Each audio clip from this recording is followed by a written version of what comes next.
All right, guys, I think we're going to go ahead and get started. How's everybody this morning? Is everybody doing well? Everybody excited? Yes. Okay, so we're here to learn about the creative process. So we're here with author Susan Reiss, and Susan Reiss has just released her fourth novel in the Silver series, so Hammered Silver. So we're all really excited about that, and I know she is. So Susan Reiss trained as a concert pianist and worked as a television producer for many years. Her work has received the Silver Medal, New York International Film Festival, and the Golden Eagle, 3 Tellys, and numerous Emmy nominations. I think this might be a little too close. She's participated in the Sheldon Goldgeier Lecture Series at the Chesapeake Bay Maritime Museum and has been named a Scribe of the Shore. So if everybody can welcome Susan, she's going to really tell us about her creative process. Thank you very much. Good morning, everyone, and hello, Zoe. Can you tell us who that is? It's a very special little girl in my life. Okay, you're going to tell us a little bit more about her? No, she's a secret. She's a secret. All right. Okay, we'll find out more about that later. So, where do you get your ideas? That is always the number one question that people ask producers, that people ask writers, where do you get your ideas? I really wish there was a store somewhere where we could go and just pick up a half a dozen and go back to our studies and go to work. Actually, for each one of the 4 books in the Silver series, there's a story. Of course there's a story. For Tarnished Silver, I was shopping online for a cake server because for the holidays, I always made this one cake for my husband that was like angel food cake, but as you probably know, whenever you serve angel food cake, it always ends up all smishy and mushy and ugly looking. And I didn't like that. He always told me, but it tastes so good. And I said, it looks so awful. So this is like a large afro comb and in its look in order to cut the cake properly. So my brother-in-law was walking behind me, glanced at the computer screen and said, I don't know why. If that doesn't look like a murder weapon, I don't know what does. And then he looked at me and he said, you know, you ought to write a murder mystery series set in St. Michael's. And I looked at him and he went, oh no. So what that has resulted in is he has had to wade through more than 1 draft of each manuscript, so he's been paying the price ever since. For Sacred Silver, I was at a dinner party and somebody said, oh, you do a theme of sterling silver. Do you know about the communion chalice at Christ Church? So I dutifully went over and took a look at it, which is on display every day. And I thought, I would really like to build a story around this, but to kill somebody with a communion chalice, it's a little tacky. So instead, I decided to steal it. And we are off into a treasure hunt. In the third one, I was having a conversation with Al Bond of the Avalon Foundation, and out of the blue he says, are you familiar with Bruff's Island, which is over on Selby Bay? And I said, no. He said, you should. It was bought in the 1600s by Thomas Bruff, who came from London as a well-known silversmith. And he was the first of 9 silversmiths in his family. No choice there, have to do it. And because it was Al, went to plein air to do the deed kind of thing. And for Hammered Silver, as many of you who have visited the yacht club know, that there is the Governor's Cup trophy, which is a large, I don't know why they call it a cup, it's more like a bowl. And it's made of hammered silver. That's a technique that only 3 or 4 or 5 experts are left in the world. People make hammered jewelry, hammered silver jewelry, but to work on such a large piece is very difficult. So, if it's going to be Governor's Cup, means we're going to go log canoe racing, and somebody dies. Oh my. All right, so in many of your series, you have silver kind of running through it as a theme, but you also have other current events that are happening in the town of St. Michael's. For instance, Hammered Series, or Hammered Silver, Project Purple features throughout the book. And so you are doing a lot of research in order to have those events and make it realistic. So can you tell us a little bit more about your research process, what you're doing with it, how that you go about doing the research, and what you decide to include in your book?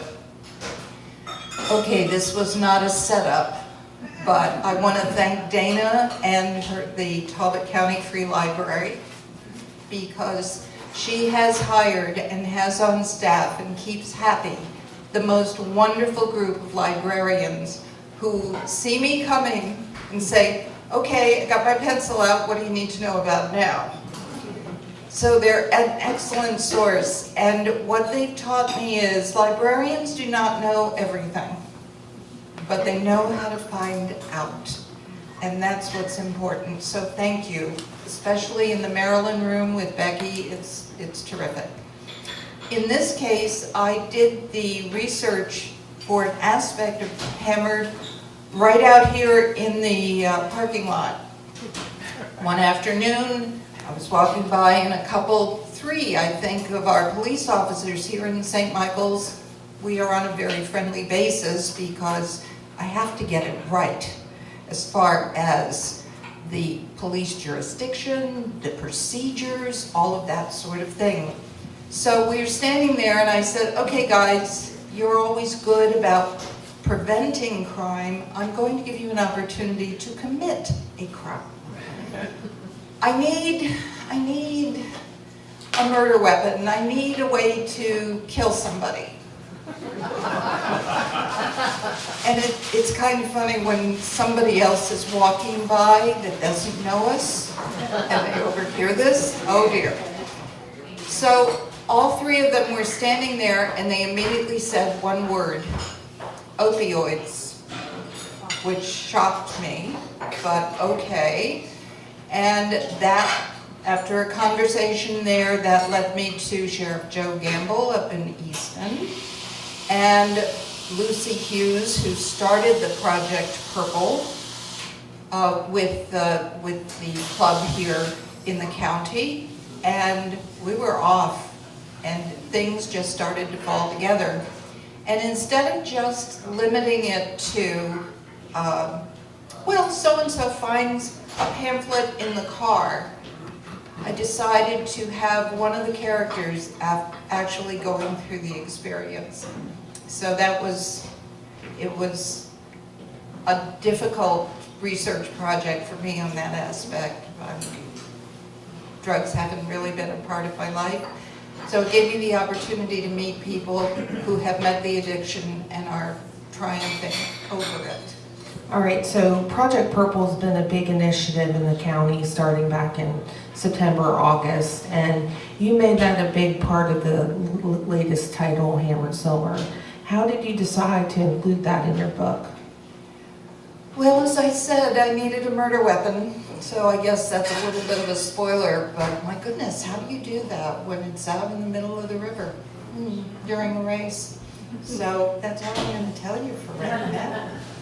But I think that the research is extremely important because our area here is so rich in folklore, in history, plus the people who have come and visit, the people who live here. A writer can kind of sit on the corner and it all happens right in front of you. I had an opportunity to live in another part of the country, did not feel that same kind of inspiration that I feel here. So I'm very fortunate to be able to live here. All right, so your main character, Abby Strickland, she is really a wonderful gal. You know, she's all over the town, and I know that parts of your personal life must make their way into her life, and that could probably sometimes be a difficult part of the artistic process. So can you tell us a little bit more about the artistic process and maybe how parts of your life make their way into the book? You have probably heard that people say you should write what you know. Well, I'm not saying that I know myself, but I am a great observer of other people. And when it was time to create Abby, I knew I needed a protagonist. That's good. And then it was, great. What is she going to be like? I knew it was going to be a woman, and that was about it. I was at a part of my life that I was actually going through challenges and had decided to not give up, but to recreate myself. So I thought maybe I could share some of those experiences with Abby as she goes through one trauma after another, especially in Tarnished, where she's learning who she is and where she wants to be. So in that way, we shared something. However, Abby knows how to deal with computers and software. We do not have that in common. Okay. Do we have any aspiring writers out in the audience? Anybody want to raise their hand and say they've done some writing? Okay, a little bit here and there. I've had some books in my head, but they don't make their way on paper. So we had a discussion about that the other day. But what's the most difficult part or common traps for aspiring writers? Well, first of all, I had to laugh because somebody put up her hand as an inspiring writer, and that just happens to be Fran, who is president of the Eastern Shore Writers Association. So if you're thinking about maybe dabbling in writing, or if you have a writing background, this is a lady you need to know because she's putting together fabulous programs for everyone here on the shore. I think the hardest I'll send the check. Please do. I think the hardest thing, not only for aspiring writers, but for every writer, we all face it every day, is getting your tushy in the chair. It's easy to go for a walk and say, oh, I'd like to create this wonderful da-da-da. Or, wouldn't it be great if somebody got hit over the head, da-da-da. That's wonderful.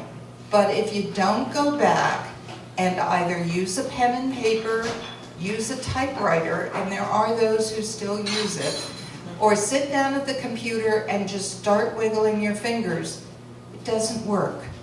And this is something that gets easier, but it's something that everybody faces when they want to write a story. I think the other biggest problem, and again, we all share it, is that especially for an aspiring writer, you sit down at the computer and say, okay, Susan told me to sit down and do this. So you write 2 lines, and then you read them, and then you hit delete. What a terrible sentence. That is so awful. Let me start again. And what is happening is that we all have that little internal voice, and for a writer it's called an internal editor, who tells you, you're not good enough to write a story.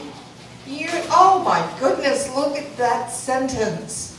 And how many adverbs do you really want to use here? What you need to do is to find that internal editor, and for me it's a male voice for some reason. And you have to tell him to shut up. Just shut up. It got to the point that I had to name my internal editor. His name is Heinrich. And that's his attitude. I will tell you exactly what you need to do. No, I do not need to get up from my desk.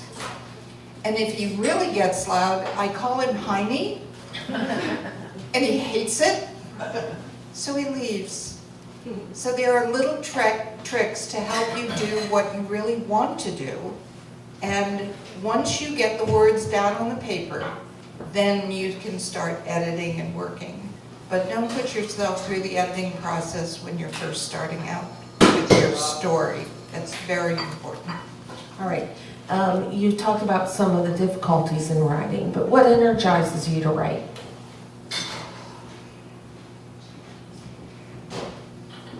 There's a wonderful quote that has been attributed to Douglas Adams, who wrote Hitchhiker's Guide to the Galaxy and about 14 other writers, and that is, I hate writing, I love having written. Oh, it feels so good to get up and know you did it. For me, I do a word count. It's kind of like the reps at the gym, you have to get a certain number done. And if I hit my goal for word count, oh, that feels so good. And that helps carry me over to the next writing session. But the other thing is, I think for me, it's location, believe it or not. I can be in Chicago, which is a city I love, and yeah, I write there, but I edit much better there. I was first energized by being in St. Michael's and on Cape Cod. So I don't know, it's a relaxation, getting life out of the way so that you can get to your story and your characters. I really think that that's where it comes from. And quotes always help, always help. All right, so Abby and all your other characters are very relatable. I really had a connection with Dawkins. I thought he was really a neat little guy. You don't get to learn much about him, so if you can write a book on Dawkins, I would love that. But anyways, tell us about your protagonist, Abby, or anybody, anybody else you have a affinity for, and what are real life situations that get into the book, and that are part of that protagonist's life? Well, I think for Abby and the relationship with Lorraine, I had a Lorraine type woman in my life, and I think that she's no longer with us, and I think that in a way this is a way to thank her, to acknowledge what a wonderful influence she was on my life, and relate that to Abby. Of course, in every mystery, you have to have a bad guy. And some people call them the adversary, some call them the antagonist, some call them the villain. The one thing to remember about the antagonist is that if you don't have one, you don't have a story. She got up this morning, she made breakfast, she went for a walk, she came home, and she knitted a sweater. Well, that's nice.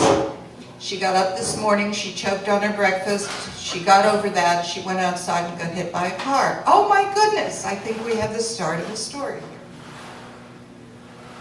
The antagonist is very, very important to the story, moves it around, and the lovely part about writing is that you take the protagonist and the antagonist together and you throw them into different situations to see how they're going to respond.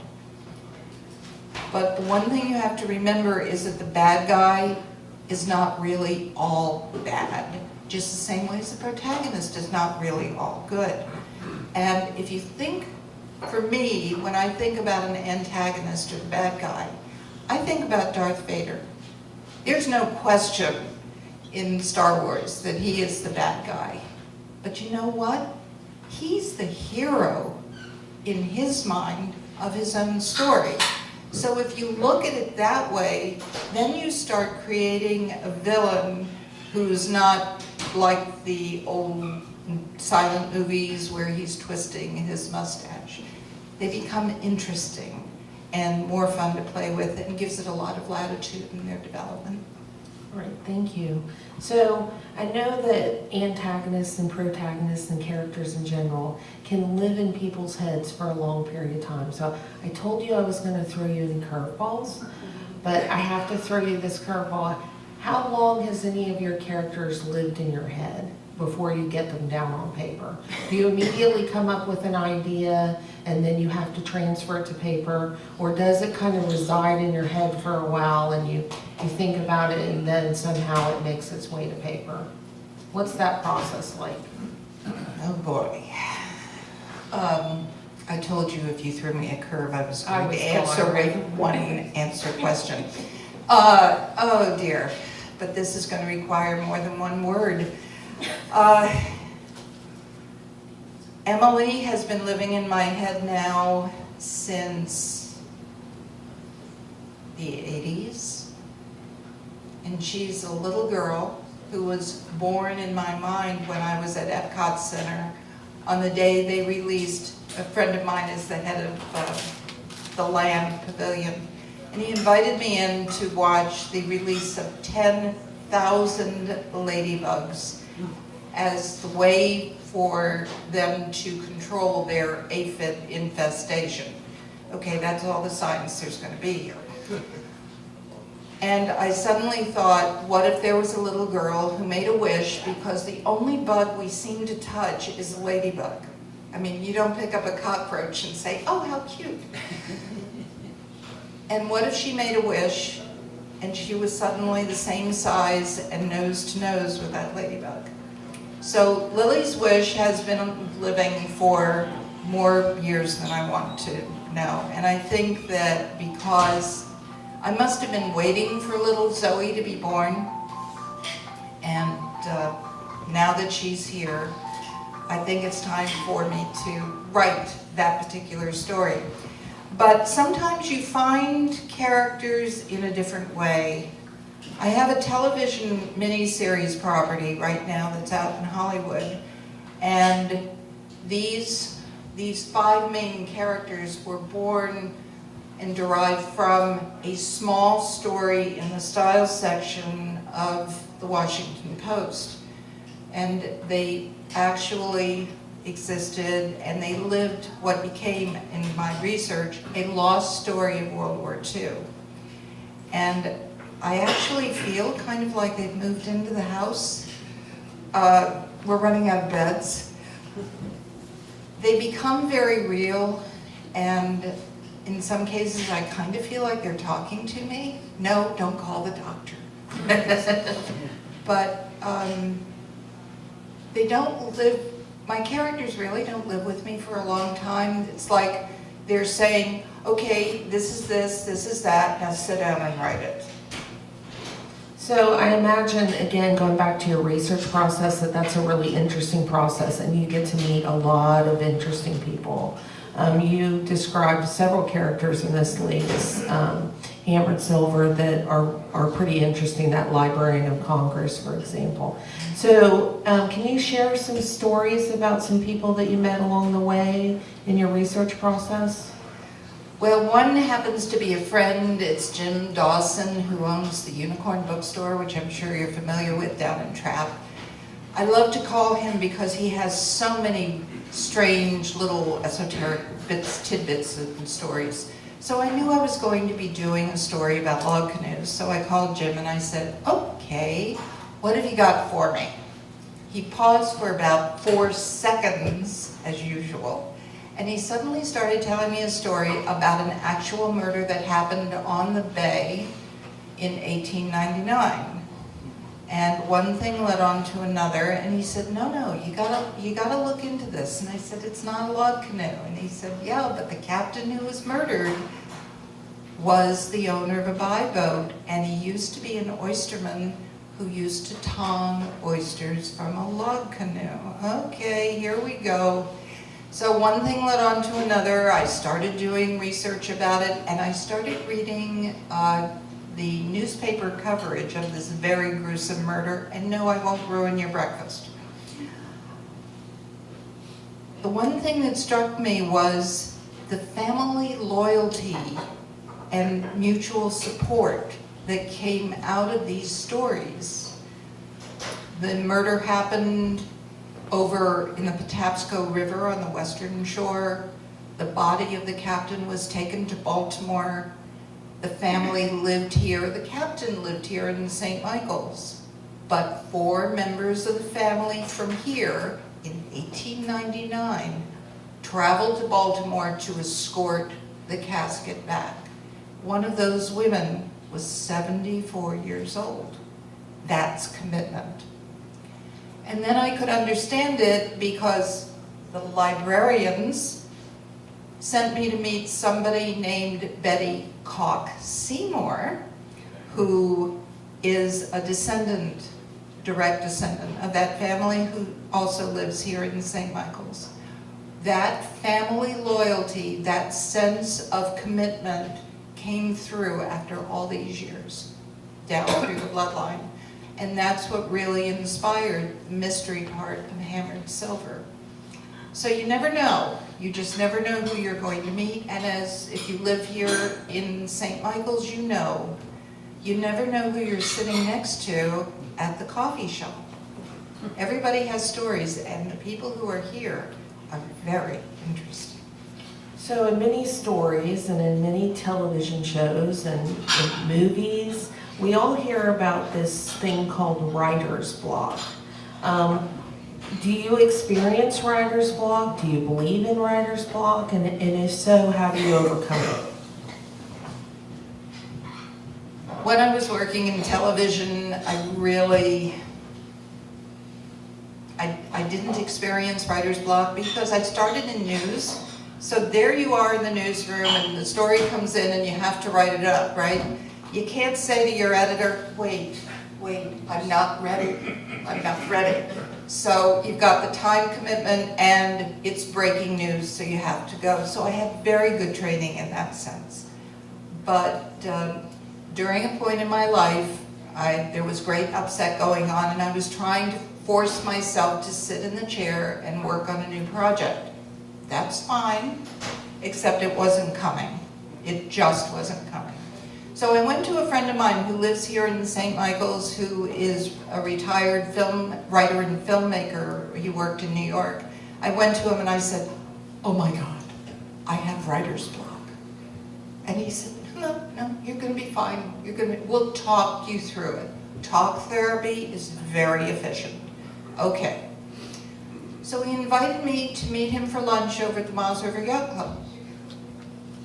And I went. We no sooner sat down and ordered iced teas, and he goes, oh, wait, I'll be right back. I have to go talk to somebody. Okay. He slides out of the chair, and another man sits down. His name is Stuart Green. He was the Green of Wells, Rich and Green advertising agency in New York that won every award imaginable in the 60s, 70s, 80s. He was I always followed their work. Somebody had to name the Volkswagen Beetle the Bug.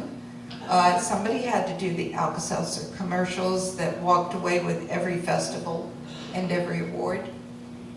And I always admired him. I had been fortunate enough to meet him at a cocktail party, so I knew who he was. But when he sat down in the chair and he says to me, so, Ted tells me you have writer's block.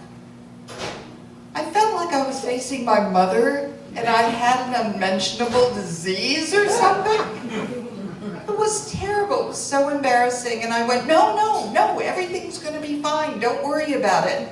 I'm working my way through it. It will be fine. And he looked at me, and then he frowned, and he said, why are you working through it?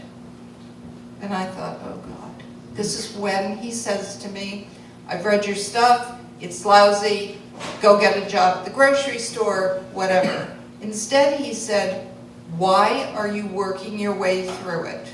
Because I really want to write. Don't work your way through it. Just go around it, keep going. Well, now I know why he was the head of the creative department. So it was very fortunate. whenever I feel like I'm being blocked, I remember what Stuart said, and then I also realize that Jaime must be lurking in the room somewhere. All right. So can you let us know, in your latest book, Hammered Silver, many readers know that there must be a lot more to the story than what they're reading. So what did you edit out of your latest book? No, it's not that exciting. Actually, I had a friend who was also a writer visit in October, and I had done the draft of Hammered Silver after doing the research on Captain Cock. And I had 12,000 words, 13,000 words about the 1899 murder, and I said, hey, you know, that's a great start. That gets me much closer to an 80,000 word novel. Except when I worked on the mystery, I was at 79,000 words. And if I throw in another 12,000, no, this is not a tome. This is supposed to be entertaining. So I took the bulk of the Captain Cock story out. At which point my friend Jennifer said, what are you going to do with it? And I said, well, you know, I'll keep it in a file and it'll be very nice. No. So that has given birth to a new series. And it's a series of novellas. There is, as you said, a new character who is retired from the Library of Congress. And Dr. Phillips has this fabulous two-story library in his home that is for his own collection. And it plays a key part in Hammered Silver. I won't tell you how. But this new novella is going to be in the series called From the Library of Dr. Phillips. So the historical background, the interesting things, the stories based on folklore will be coming out in that new series, with Captain Cock's story being the first one, and it's called Dream Dies. Dream happened to be the name of his boat. All right, so Dr. Phillips is central to that series. When do we get to see a series on Dawkins? Seriously, I want to know about Dawkins. You'll have to keep reading. All right, any questions from the audience? I know you must have questions. Yes. How long does it take you from the time you get the idea till this comes out? Oh boy. Well, unfortunately, when you sit down to write, it doesn't automatically go onto the pages the way you see it here. So just even the production of the book can take 2 months all by itself. And the cover design can take 2 to 3 months, that sort of thing. Writing the story itself, I think with Painted Silver, that's the one that was born out of Bruff's Island, and we had plein air coming up. So the story was conceived on the way home from the meeting with Al, and I even had the title, which was scary. So the end of February, and the book came out in July. I didn't do much else during that time, and laundry, grocery shopping, that was about it. So I'm not one of these people that stays with a book story for 1, 2, 3 years, except for Emily. But we were waiting for Zoe. All right, other questions? Yes. I have a question about publishing. If you could talk a little bit about how you approach that, because I think you put stuff in your own imprint, and that decision to do that, and kind of, I guess, you know, it's the nitty-gritty of, you've written it, now how do you get it out in front of people? It's a huge challenge. But fortunately for writers today, we have a lot of different options. It used to be that you had to publish with one of the traditional publishers out of New York or out of small town Missoula, Wisconsin or something. But now we have options as far as independently publishing. It is gaining the respect that I think it deserves. It requires an immense amount of work on your part. I believe it. You need to use a different part of your brain, because I know that when I sit down and I write a blog or I do social media and then I have to turn back to my story, it is so hard.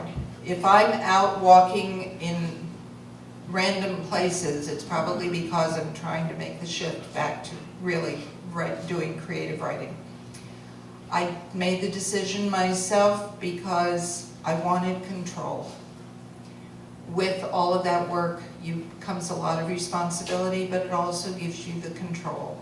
I've heard some absolute horror stories. I've heard stories that have brought tears to my eyes where writers have suddenly been dropped, where suddenly they decide that they don't want to re-release or release in ebook form or paperback, and they refuse to sell the rights back to the writer. Didn't want that. Right now, with Kathy Herrig's help from Mystery Loves Company over in Oxford, I'm considering going with a traditional publisher for the Silver series, because it's getting a little much because of my work that I'm doing out in Hollywood. So we'll see how it goes. Writing is not a simple profession. There are always questions. Yes. How many drafts do you write before you're finally satisfied with your story? Never satisfied. I know, perfection is the enemy. I don't mean perfect, I mean when you're satisfied. Ready to go ahead and publish. Every writer works differently, and I respect that. There are some that basically roll a piece of blank paper into the typewriter and type chapter 1 and say, okay, what am I going to write about? I'm not that writer. I came up in television and advertising where the storyboard was king. You had to, if you were working with clients, if you're working with a director, you have to lay out the story first, very visually oriented. So I transferred that habit of working on a storyboard to my novel writing. So I have boards all over the first floor of my house. So if you ever see a sale on 4x5, 3x4 bulletin boards, could you let me know, because I've run out. There are index cards, there are smaller boards for particular themes in a story, that kind of thing. And when I'm working on a board, I all of a sudden will envision a scene, and I will sit down and draft that scene and then see how everything meshes together. I think the first draft is the structure of the story, the somewhat well-defined, at least in my head, the characters are well-defined. Maybe they're not quite on the page yet, but all of the elements are present in the first draft. The second draft is put away all the research, put away all of the notes, and really get down to the craft of writing. And then the third draft is kind of a polished sort of thing. And then once I see it out in print, I go, oh my God.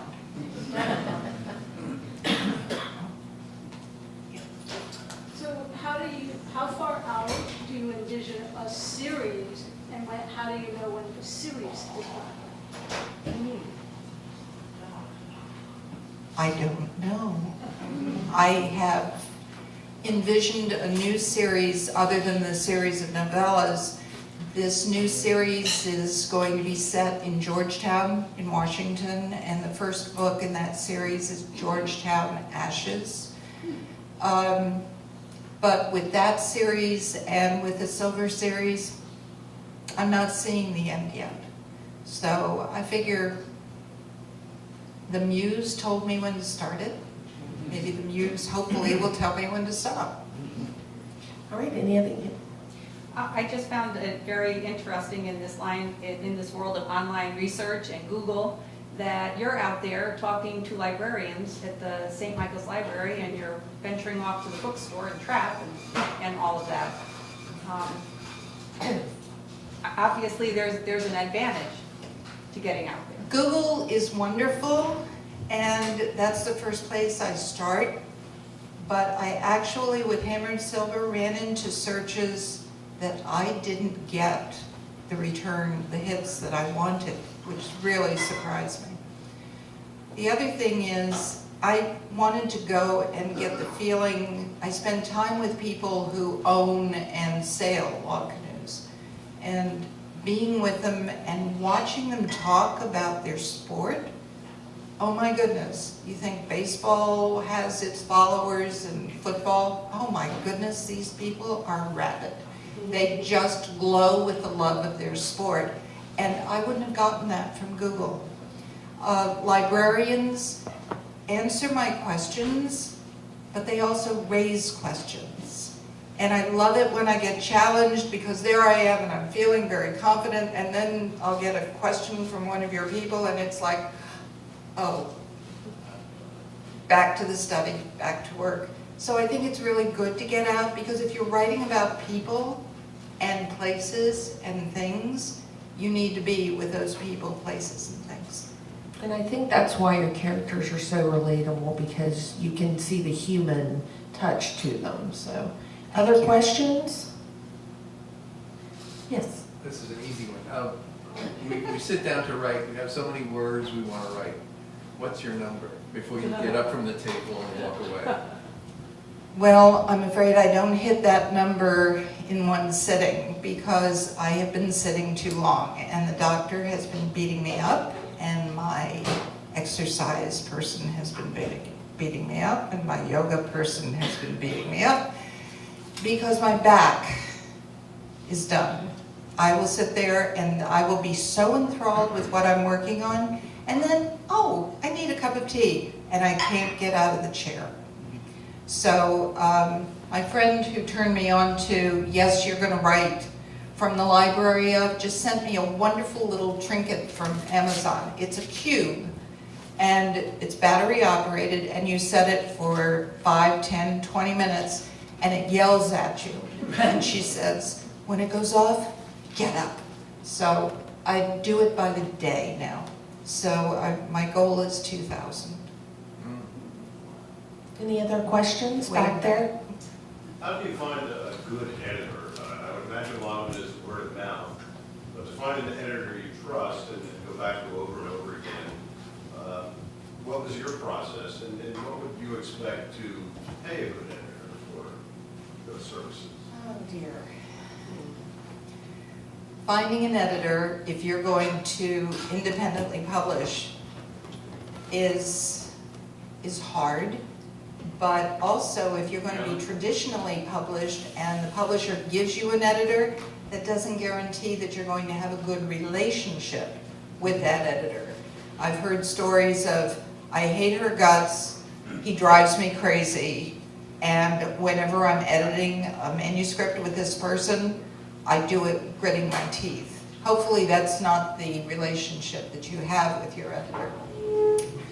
I was very fortunate. I was at Malice Domestic, which is the writer fanvention conference held in Washington every year for cozy mysteries, which is what my Silver series is.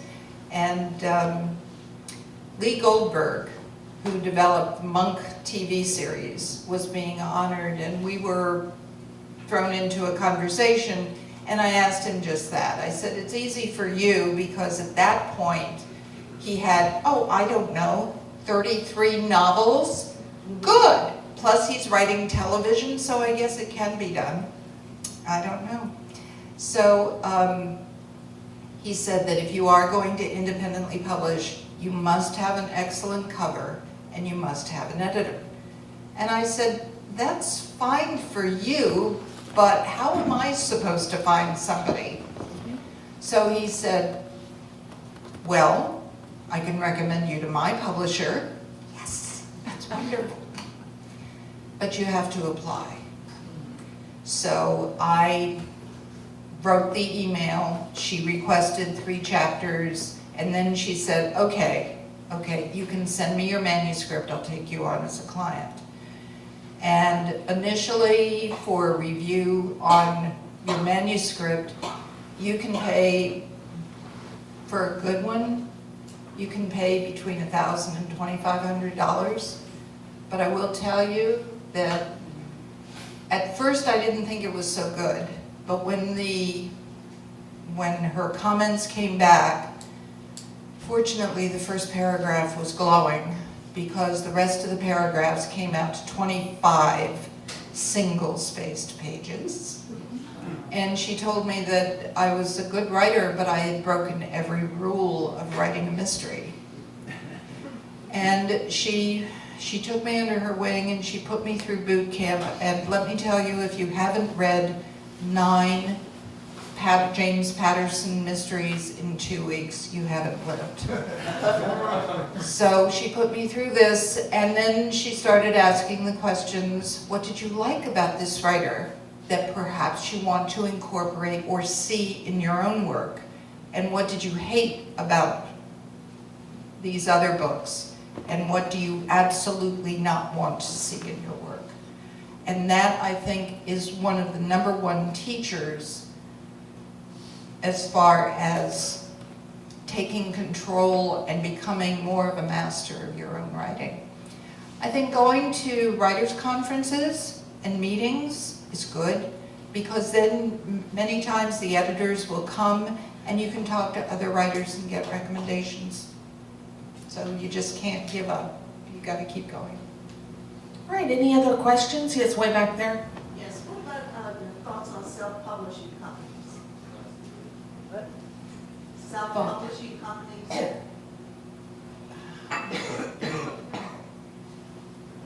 Well, I will tell you that the American Association of Literary Agents kind of set the bar when they said that if you go with an agent who is unwilling to work on commission, run, don't walk, because they're making their money right then, whether they do well or not.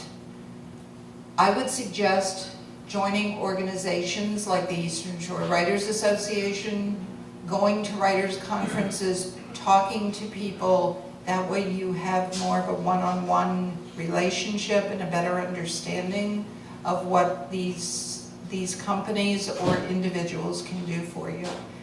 I made a personal decision not to go that way. Any other questions?